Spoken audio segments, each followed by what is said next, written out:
Então, boa noite. Hoje a gente vai continuar falando, né?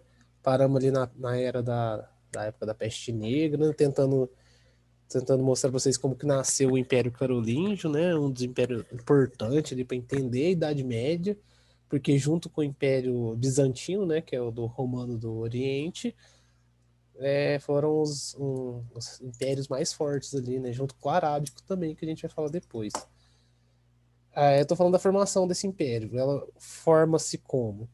Com os povos germânicos, né, chegando ali na onde era o Império Romano do Ocidente. Aí esses povos germânicos vão construindo vários reinos.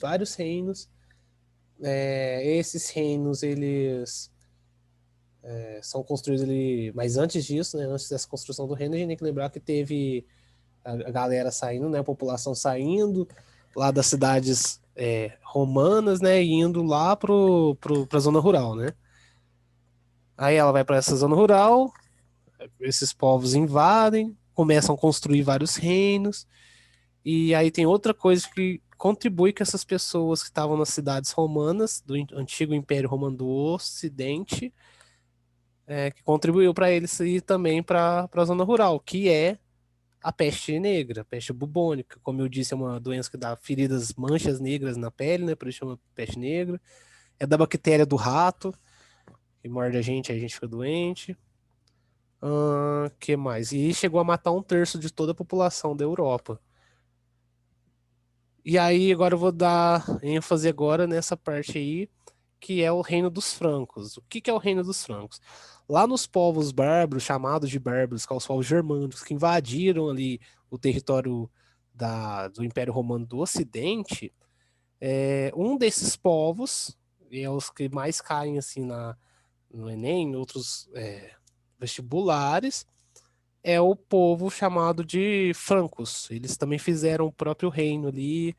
Quando chegaram ali, se foram se juntando com outros pequenos reinos, se tornaram um reino franco. Ou o Império Carolíngio, né? Também chamado de Império Carolíngio. Que é isso aí que vocês estão vendo, toda essa área aí. Mas eu vou contar certinho quem que é esse cara aí, o que significa isso. Então eles são um dos povos germânicos, esses povos francos, né? Do Reino Franco. No início do século V, né, eles dominavam ali uma parte grande da Europa Ocidental, né, que é essa aqui que a gente está vendo no mapa aí do lado, uh, e tinham então uma política expansionista. Eles queriam expandir o território cada vez mais. Isso era bem comum, né, pelo que vocês perceberam, né? Todo mundo naquelas épocas, desde a antiguidade, muito tempo, foram sempre expandindo os impérios e os reinos deles. E no ano de 732, então, 732 não, no ano 496, o que acontece? Esse reino franco, que futuramente vai vencer, se tornar o Império Carolíngio, então sempre que vocês forem estudar Reino Franco, a gente associa o Império Carolíngio. E os francos são um dos povos germânicos que invadiu o Império Romano. Então, a igreja ali no começo, né, era meio que contra, né, esse Império Carolíngio, mas depois um dos imperadores desse império, que é o chamado Clovis, ele se converte ao cristianismo, e então o império começa a ter o traço da igreja católica. Começa a ser católico, começa a ser cristão, esse império. E o que acontece? É, Isso ajuda tanto a igreja quanto o império, né? Por que chama Império Carolíngio? Império Carolíngio exatamente porque uma das dinastias, das famílias que dominou ali aquele império, era chamada de dinastia carolíngia. Então, ele era um rei franco, né? Que da família carolíngia, então virou Império Carolíngio. Esse Império Carolíngio aí, ele teve invasão dos árabes, né? Eles impedem. E aí, então, por várias outras batalhas, né, impedindo que perdesse território o Império, essa galera aí do Império Carolíngio fica muito forte, ainda mais com esse apoio da Igreja Católica, né? Fica uma aliança muito forte. E começa a ser, então, esse império começa a ser visto ali pela galera, ali, pelo povo ali, como defensor da religião, né, católica, da Igreja Católica. E aí vem esse cara barbudo aí da foto, que é o chamado Carlos, né? Depois vira o título de Magno, né? Ele é do ano, assumiu o ano de 771, né? Como rei franco. E foi o período de maior expansão do cristianismo ali naquela época.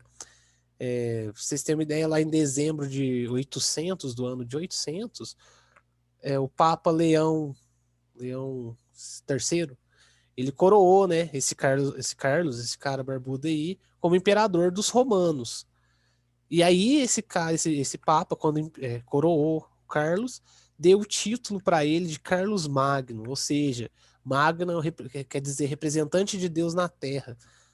Lembra que eu falei lá no Império Bizantino que tinha o patriarca, eu acho, que era César do papismo, né? Aqui não, aqui é no Ocidente. Então aqui o, o, o Papa que dá, não o patriarca, é o Papa que dá. Depois eu vou explicar melhorzinho essa diferença entre esses dois impérios, né? Que vai estar um no Ocidente e um no Oriente. Vai entrar mais para frente.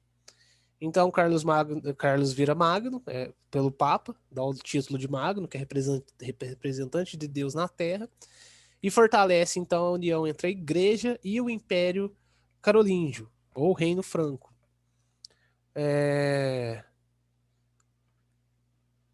Que mais? Eles tentam então uma política expansionista para quê? Para tentar retomar a glória do Império Romano do Ocidente. Eles queriam retomar como era esse Império Romano, né, que caiu na antiguidade, no começo da Idade Média, né, com a invasão dos povos deles mesmos, né, dos germânicos, né. Então, o que o Carlos Magno faz? Ele assume o poder dos tribunais lá, ele padroniza o sistema de cunhagem de moeda, agora é uma coisa só. Passou a fazer o uso crescente de documento escrito, então muita coisa escrita. Ele também criou escolas palatinas, ou seja, ela ensinava os jovens, né, da nobreza e preparava quem quisesse seguir a carreira religiosa, né? Aí o que estudava nessas escolas palatinas que o Carlos Magno criou?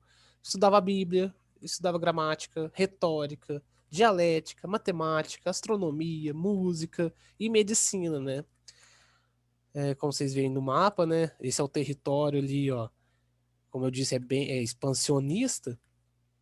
Esse é o território do que o Carlos Magno dominou. O Reino Franco é essa parte laranja do mapa. Aí na parte, essa parte roxa, mais aqui, ó, escura, essa parte azul escura aqui, roxo escuro, é o território que é formalmente da Igreja Católica, né? Que a Igreja Católica sempre tinha um pedaço, né, do território que ela apoiava. E isso fortalecia o rei, porque ele tinha uma desculpa para falar assim: eu sou rei porque Deus quer. Tanto que eu disse, né? O apelido do título de Magno é exatamente isso, né? É Deus na Terra, representante de Deus. Então isso fortaleceu a ideia dele, né? Do imperador, do rei. Aí essa parte roxa aí é o que ele domina, né? Quando ele se expande o território, Carlos Magno com seu exército expande o território, ele pega essa parte roxa aí do mapa. E essa área verde é a área que tinha influência esse império carolíngio, né? É... Acho que tem um comentário aqui. Deus quis, exatamente. Até hoje, né? Muita gente usa esse argumento, né? De que é escolhido por Deus, etc. Que mais, então? E para governar esse território, o território do império foi dividido em três partes. Cada uma ficou com o governo de um nobre. Um nobre foi lá e dominou esse lugar pela ordem do imperador, claro. E aí eles criam um padrão, isso aí, né? Essa divisão do reino cria um padrão que foi usado durante toda a Idade Média, em vários outros reinos depois daí. Qual que era a estrutura hierárquica do território? Ele era dividido em três partes. Era dividido nos condados, que eram os condes, né, que governavam. Ou seja, esses condados eram umas cidades pequenas, né, povoações pequenas, e tinha a função de fazer o que esses condados? Produzir coisas agrícolas, produção agrícola. e podia pertencer até alguém do clero, né? Até alguém da igreja. Aí tinha as marcas, né? Que era administrada pelos marqueses, e a função das marcas era então proteger a fronteira do reino. E tinha o ducado, né? Os ducados, que era vários condados juntos, várias vilinhas, né? Condados juntos, e eram comandadas então pelos duques. E que era a função do ducado? Gerir a riqueza, não, gerar riqueza para o rei. Então essa é a função dos ducados, o duque comandava isso, né? Nessa época do Império Carolíngio teve uma intensa renovação, né, cultural, que foi o chamado Renascimento Carolíngio, né? Esse renascimento cultural foi, como fala, como eu vou dizer, teve uma intensa renovação cultural. Então surgiu muita arte, muita coisa ligada às ciências. Só que isso ruiu, começou a entrar em crise, né? Esse renascimento, chamado de Renascimento Carolíngio, né? Do Império Carolíngio. Por que que entra em crise? O Carlos Magno morre, lá no ano de 814. E aí, quando ele morre, eles dividem o território do Império em três partes. Quais são essas três partes? Uma é o chamado Tratado de Verdun, que está aí embaixo, aí, ó, no último ponto do slide. Esse Tratado de Verdun divide, então, o território em três partes. Uma fica com um cara chamado Lotário. Ele fica com uma região ali. Não vou falar o nome da região, que é muito, muito nome aqui. Sei que é dividido entre três pessoas. Um é um cara chamado Lotário. Depois no resumo vai ter esses nomes, que eu acho que não adianta ficar falando aqui um monte de nome de país, porque não é isso que é o importante. É vocês saberem que existiu no Império Carolíngio um tratado, depois que o Carlos Magno morre, e esse tratado, que é chamado de Verdun, divide o território em três partes. Cada parte fica para um cara e cada cara domina essa parte, né? Governa ali. Que mais? No nosso resumo que eu vou mandar para vocês lerem, tem esse mapinha também dessa divisão do Tratado de Verdun. Só não pus aqui no slide porque não é o nosso foco, né? Aí o que acontece? Esse Império Carolíngio, então, ali com o tempo, ele vai sofrendo também essas invasões, né? Por causa dessa divisão, enfraqueceu, né? Foi sofrendo invasão estrangeira. Um desses povos que invadiram foi os povos vikings, os chamados normandos, né? Que vinham lá da Escandinávia. Um desses povos que invadiu esse Império Carolíngio. Isso enfraqueceu, né, o poder central e deu origem ao que chamamos de sociedade feudal, que é o nosso próximo slide, então. Que é isso, o feudalismo. É um modo de produção. Até aqui tá tudo bem? Vocês estão conseguindo entender? Tranquilo. Beleza. Então, aí vem então agora a parte do feudalismo, né? O que é o feudalismo? O que é isso que a gente estuda em Idade Média, né? Que foi basicamente, se na Idade Antiga, na Antiguidade, existia escravidão, um modo de produção escravista, ou seja, quem produzia comida, quem produzia toda a riqueza ali daquele povo na Antiguidade, o trabalho de quem era o suor dos escravos, né? Aqui não existe escravo, aqui existe servo. Vou explicar melhor depois. Mas aqui o modo de produção é chamado modo de produção feudalista, né? Do feudalismo. Por quê? Essa é uma forma de organização política e social e econômica, que era dominante ali na Europa durante a Idade Média, né? Do século V até o século XV. Ela não foi igual, né? Vocês têm que saber que o feudalismo ele não foi exatamente igual em todo lugar que aconteceu ele, porque aconteceu em toda a Europa ali. Porém, tem algumas características que são fundamentais no feudalismo, que a gente vai entender agora. O que é o principal no feudalismo? Agricultura. Tudo era base de agricultura. Lembra que eu falei? Todo mundo foi para o campo, fugindo da peste, fugindo da crise econômica, foi para o campo, da queda do império, né? Então foi para o campo, morar lá. Então a atividade principal dessa época, né, é a atividade produtiva, agrícola. A sociedade, então, era hierarquizada, né? Com três classes sociais, que é os senhores feudais, né, no topo, o rei. Abaixo dele vem o clero e depois os servos, ou camponeses, os camponeses. Depois eu explico certinho porque que tem uma diferença entre esses camponeses. Mas, em geral, é o rei, o clero, que é a igreja, e os camponeses. Esses indivíduos, então, eles tinham um laço de dependência entre eles, né? Essa hierarquia, um dependia do outro, a igreja dependia do rei, o rei dependia da igreja, e todos eles dependiam do trabalho dos camponeses. A pequena elite, né, quem estava no topo, é formado por grande senhor de terra, né? E pelo alto clero, né? Pelo clero mais rico. O poder político, ele estava fragmentado, né, entre os senhores feudais. Eu vou explicar um pouquinho melhor quem que eram eles, mais para frente um pouquinho. Agora vocês têm que entender como funciona um feudo. O que é um feudo? O que mais? Tinham muitos camponeses, né? Que eram os servos, eles eram presos à terra, eles não podiam sair, mas eu também vou aprofundar um pouquinho mais depois. E esses servos, lembra que eu falei lá nas aulas passadas? Esse servo ele era preso à terra, por quê? Porque ele tinha que dar. Ele precisava de proteção e de comida. E ele não tinha terra. Então ele tinha que trabalhar para o senhor feudal, então, que é o dono da terra, deixar ele morar naquele local e dar segurança para ele. Em troca disso, além de dar terra, ele dava, além de produzir para o senhor feudal, tinha que dar parte, né, da comida dele, tudo que produzia ali para o senhor feudal. E tem outras coisas bizarras, engraçadas que eu vou falar para vocês depois. Mas ele tinha que, basicamente, ele era preso na terra do senhor feudal, porque ele devia isso a ele, né? Ele tá morando ali. O que mais? Começou a se estruturar ali no Reino Franco, né? Como eu disse, que era um costume até dos povos germânicos, né? Que era um costume chamado de vassalagem.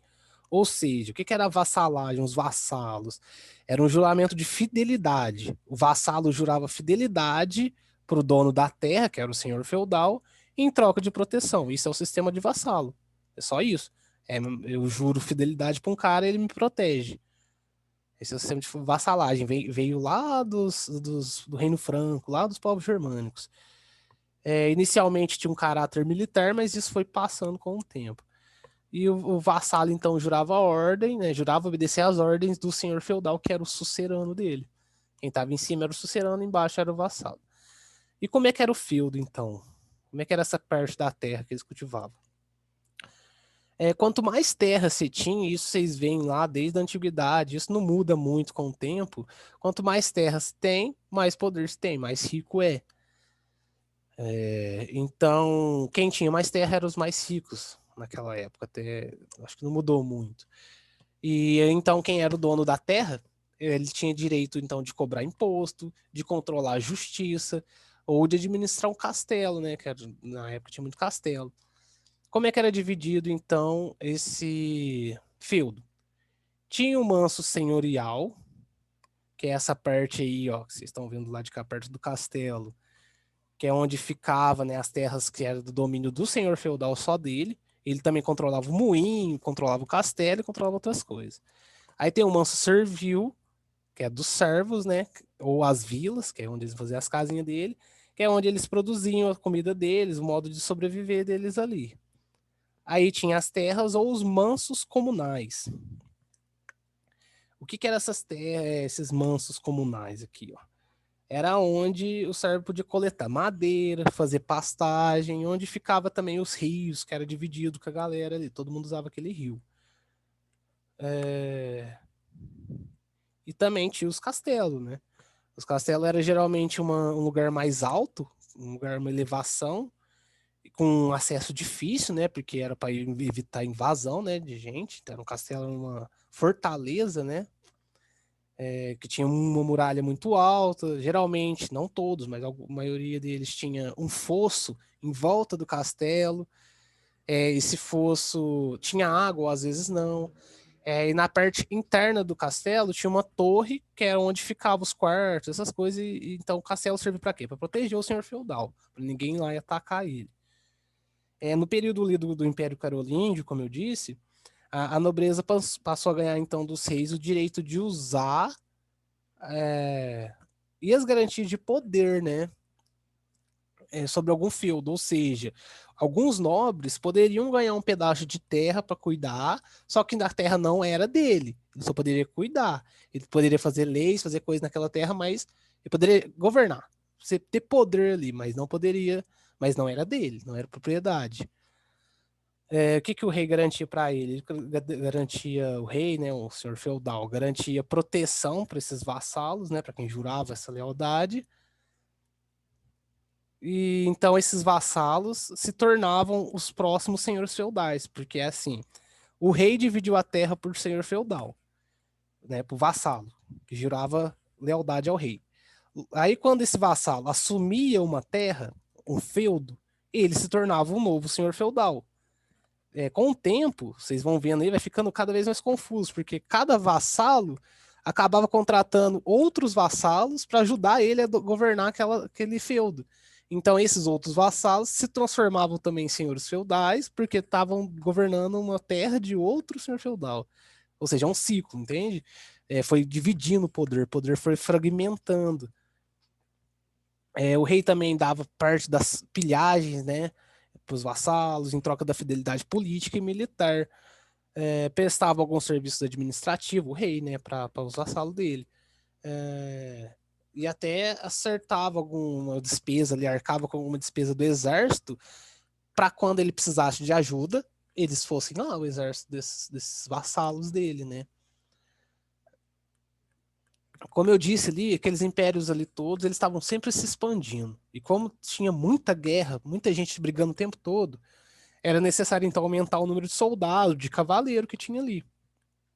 E como eu disse, então os senhores feudais começaram a fazer o quê?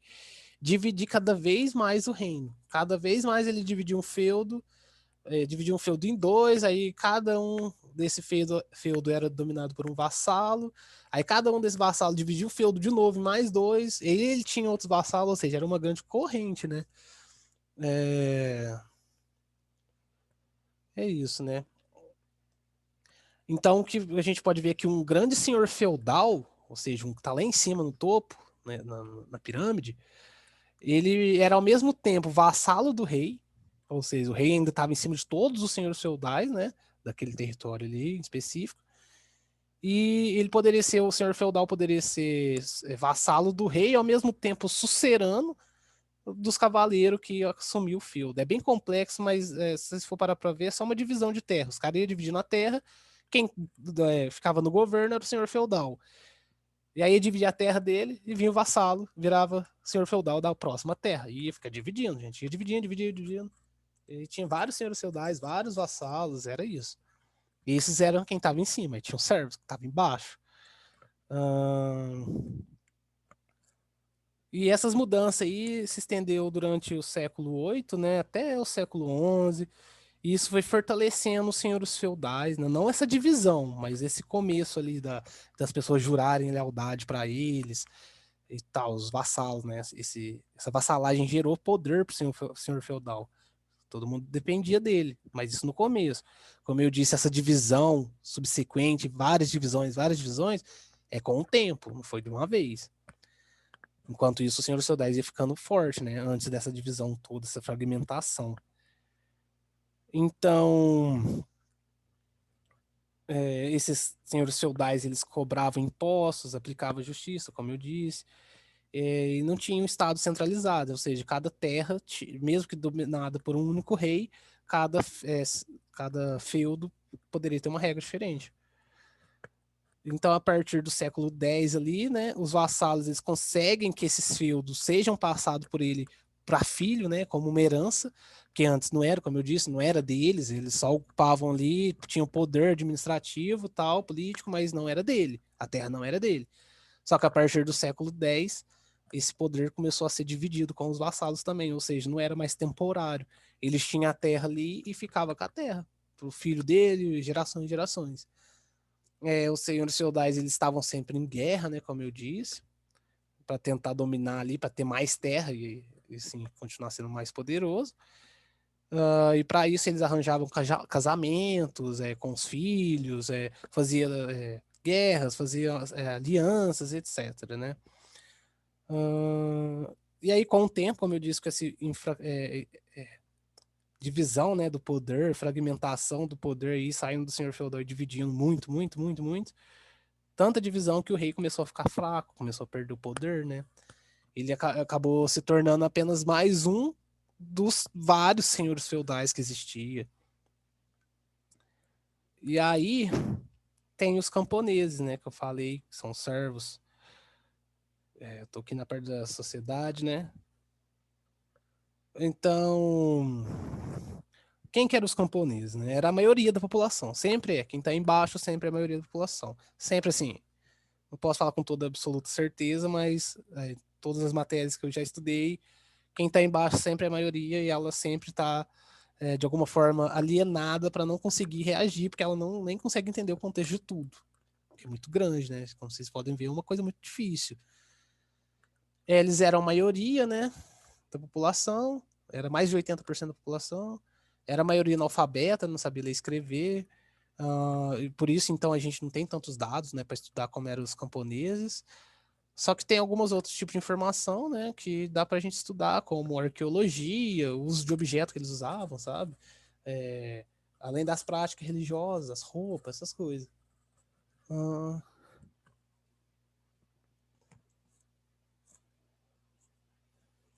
Então, isso aconteceu o quê? O sustento econômico desses camponeses, né, da sociedade feudal, era do próprio trabalho. Os caras tinham que trabalhar e pagar muito imposto. As mulheres camponesas, elas eram responsáveis por cuidar da casa, e isso, cuidar da casa na época, não é como a gente imagina. Cuidar da casa incluía cuidar do gado e da produção de leite. Elas também ficavam por conta de fazer o pão, a cerveja e confeccionar algumas roupas. Os homens, por sua vez, eles ficavam ali o dia todo no campo, lavrando, semeando a terra ou colhendo os frutos, né? E os camponeses, então, eles eram divididos em dois grupos: os servos e os vilões. Os servos, quem que eram os servos? É a maioria. Eles não tinham liberdade plena, os servos. Eles não eram escravos, mas eles também não tinham liberdade. Eles eram arrendatário, né? Alugavam a terra ali, trocavam a terra com o senhor feudal, em troca de trabalho, né? E isso dava sustento e proteção para esses servos, né? Eles estavam presos à terra na qual eles trabalhavam, né? Ele e a família dele. E os vilões, que é outros camponeses. Quem eram os vilões? Eles já eram camponeses que já eram livres. Eles eram, lembra que eu falei lá no comecinho, quando teve invasão do Império, e os que tinham pequenas propriedades rurais, eles acabavam doando a propriedade dele em troca de proteção, antes do feudalismo começar a existir, ali nas bases do feudalismo. Então, esses vilões eram essas pessoas que doaram lá no comecinho, né, essas propriedades por um senhor feudal, por um rei, em troca de proteção. Ou seja, eles eram livres, mas tinham que continuar trabalhando ali na terra, só que eles podiam ir embora se quiser. Mas eles não eram igual o servo, né? Eles eram diferentes. Eles não eram presos à terra, o servo era. Os camponeses, eles tinham muita obrigação, muito imposto para pagar, tinha muita coisa para fazer. Não mudou muita coisa do que a gente é hoje, mas eles eram bem pior. Vou dar um exemplo de alguns impostos que eles tinham que pagar, impostos, né, que eles tinham que pagar. Os que mais caem, geralmente, em Enem, essas coisas, é a talha. Depois, no resumo, vai estar tudo bonitinho lá. Que o servo tinha que dar parte da produção dele pro senhor feudal e pros proprietários da terra, né, que é isso que eu tô falando um tempão. É chamado de talha, é o nome de um imposto. Doar parte do que produz, né? A corveia, não sei como pronuncia, se é corveia ou corveia, que é direito, né, direito não é, eles tinham que fazer vários serviços, né, na terra que eles produziam ali, durante alguns dias da semana, na terra que produziam, não, nessa parte aqui, ó, da mansa senhorial. Ou seja, ele tinha que doar uma parte do que faz aqui e ainda tinha que ir lá do outro lado trabalhar só para o senhor feudal. Tinha outra que também chama captação, que era o imposto pago por cada pessoa da família. Então, ou seja, você tinha 5 filhos, tinha que pagar imposto para cada um dos filhos. Tinha também a chamada banalidade, que era um pagamento de uma taxa de instalação, né? Você pagava para usar o forno, pagava para usar o moinho, além de você produzir, você tinha que pagar para usar as ferramentas do senhor feudal. Tinha uma taxa, um imposto só para isso, que era chamado de banalidade. E tinha o dízimo, né? Todo mundo até hoje conhece o dízimo aí. Muitas igrejas ainda pedem o dízimo, e o dízimo era exatamente isso mesmo. Era a igreja católica que cobrava o dízimo, ela cobrava 10% do salário do camponês. Isso chama dízimo, é 10%. Então, o camponês, na época do feudalismo, né, o que, que ele podia receber? O que, que podia ficar para ele, então? Ele tinha que só trabalhar. Ele podia ficar com o suficiente para ele viver, só.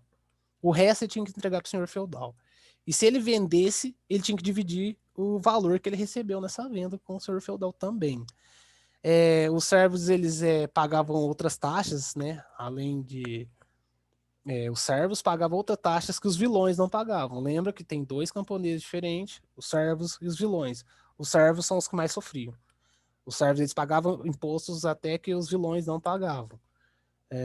Tinha uma taxa que os caras tinham que pagar quando a mulher deles engravidava, entendeu?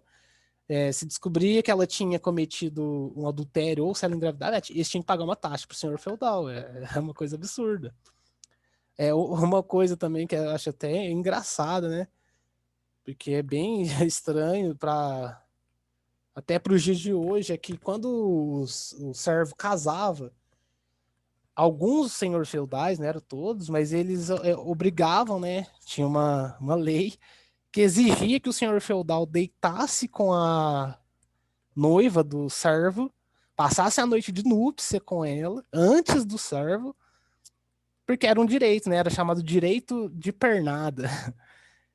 E se o cara não deixava, né? Ou se o senhor feudal não tinha esse interesse, ele cobrava o imposto. Ou seja, você casou aí, agora eu tenho o direito de ficar com a sua esposa antes de você, senão você vai ter que me pagar o imposto. E o cara tinha que deixar, senão ele ia morrer. E aí, mas só que eles não ficavam quietos, não, gente. Como eu disse, os de baixo estão sempre lutando. Teve uma revolta chamada Jacqueries, de Jack, eu acho. Jacquier, é um nome meio que é francês, depois vocês vão ver que tem outra revolta, se eu não me engano, salvo engano, tem outra revolta parecida com esse nome na Revolução Francesa, mas não tenho certeza. Jacqueries, Jacqueries. É uma rebelião, então, dos camponeses aí, que não gostavam disso, não aceitavam isso, lá no Nordeste da França, depois eu vou explicar como nasceu a França. Porque eles não aceitavam, né? Esse monte de imposto, esse monte de coisa em cima deles, eles não aceitavam, eles se revoltavam. Toda a época do mundo a gente vai ver da história, né? Do povo se revoltando, o povo não aceita quieto, não aceita calado. Teve esse nome de Jack Harry, né? Como eu falei, porque era um nome bem comum, é tipo João. É Revolta dos Joãos, vamos dizer assim, é um nome bem comum. Jacks, né? Jacks. Lá na França, né? Um nome bem comum. Então teve esse nome porque todo camponês chamava Jack, né? Jacks. É como se fosse um João, um Tião, entende? Um Zé. É como se fosse isso. Então essa revolta teve esse nome de camponês, dos camponeses mais simples, né? Todo mundo tinha esse nome. Ela aconteceu durante a Guerra dos 100 Anos, né? Que eu vou contar também depois o que é. E isso que aconteceu, os camponeses destruíram um monte de castelo, mataram um monte de nobre, fizeram uma revolta mesmo. Gente, tem alguma dúvida, alguma coisa que vocês querem perguntar? Vou dar uma olhada aqui no chat.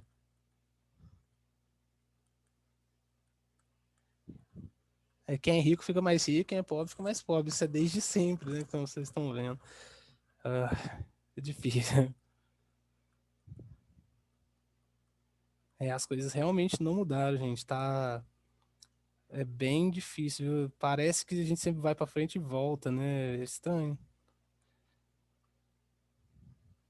Mas a gente teve bastante mudança assim, nas lutas dos trabalhadores, né, durante o tempo, que isso foi melhorando. Vocês vão vendo ali na Revolução Industrial, até um pouco antes, você vê que até que nos próprios camponeses, lá na Idade Média, quando a igreja fazia inquisição, matava todo mundo só por questionar, os caras fez uma revolta, fizeram alguma coisa, entende?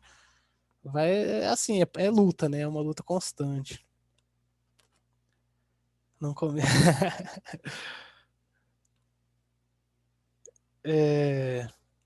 Vocês têm alguma pergunta? Alguma coisa que vocês querem falar? Querem tirar alguma dúvida? Querem acrescentar alguma coisa? Às vezes vocês querem falar de alguma coisa que vocês querem aprender aí. Vocês têm curiosidade de saber na Idade Média ou em algum outro período, vocês falam. Às vezes vocês querem saber, eu dou uma pesquisada para ajudar. É, até hoje existe escravidão. Existe a escravidão moderna, né? Que é aquela escravidão que o cara trabalha ali, fica ali no quartinho da empregada ali durante horas, horas, horas, não recebe bem o suficiente. Todo mundo deve conhecer alguma amiga, algum prima, uma pessoa mais nova que foi babá e tinha que limpar a casa, tinha que fazer um monte de outras coisas, além de cuidar da criança, entende? Isso é bem comum. Fora as escravidão mais pesada também, que é os caras que trabalham, trabalham, trabalham e fica lá, não ganha nada. Teve um caso até de uma moça, uma senhora negra que era casada com um militar, aí o militar morreu, aí a família do militar começou contratou ela, né, para trabalhar para ela. Ela tinha direito a ganhar uma pensão do cara, do ex-marido dela, né, que morreu, ele era militar, então ela tinha direito por ser viúva, e quem ficava com a pensão era a família do ex-marido dela, que morreu, né? Ou seja, e uma das pessoas que ficaram com o dinheiro da mulher, que era dela, direito dela, formou em medicina, pagou medicina com o dinheiro dela. E enquanto isso, ela era empregada doméstica dessas pessoas, ou seja, era uma escravidão, entendeu? Depois vocês dão uma olhada, dão uma lida nisso. É bem. Não muda, gente, não muda. Mas é isso, é luta. A gente não pode parar de lutar, porque não muda, né? A gente tem que continuar lutando.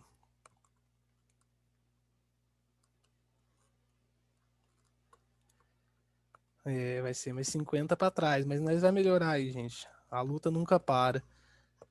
Sempre vai ter pessoas lutando e a gente tem que fortalecer isso aí. Gente, eu vou me despedir de vocês. Falta um minuto só para acabar a gravação. Ela pode acabar aqui do nada.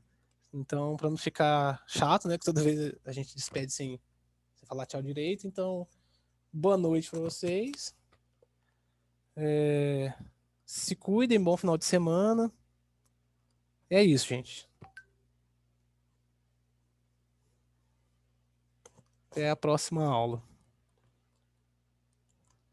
Tchau. Boa noite.